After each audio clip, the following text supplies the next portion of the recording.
На окраине маленькой деревни жил огромный дикий бык. Его звали Чернобур. Сила его была легендарной. Никто из местных пастухов не смел приближаться к нему. Стоило кому-то ступить ближе, бык вскидывал голову, рогами вспарывал воздух и ревел так, что у людей по спине бежали мурашки. Взрослые привыкли обходить его стороной. Но однажды в деревню пришел мальчик по имени Джонни.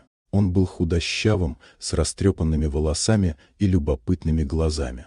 Джонни услышал рассказы о Чернобуре и вместо страха испытал жгучее желание увидеть быка поближе. Однажды вечером, когда солнце клонилось к закату, Джонни пошел к ограде поля. Бык уже заметил его. Огромные ноздри раздувались, копыта били землю. Мужчины, стоявшие неподалеку, закричали: «Уходи, мальчишка, он тебя раздавит». Но Джонни не дрогнул. Вместо того, чтобы отступить, он достал из-за пазухи маленькую деревянную дудочку, которую вырезал сам. Он поднес ее к губам и заиграл простую, но теплую мелодию, такую, что напоминала колыбельную.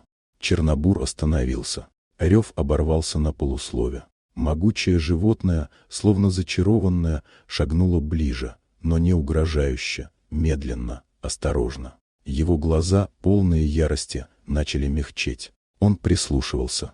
Джонни продолжал играть, и каждый звук был похож на обещание: «Я не враг тебе». Бык подошел почти вплотную, наклонил огромную голову и замер у самых ног мальчика. А Джонни протянул руку и впервые коснулся его горячей, дрожащей шеи.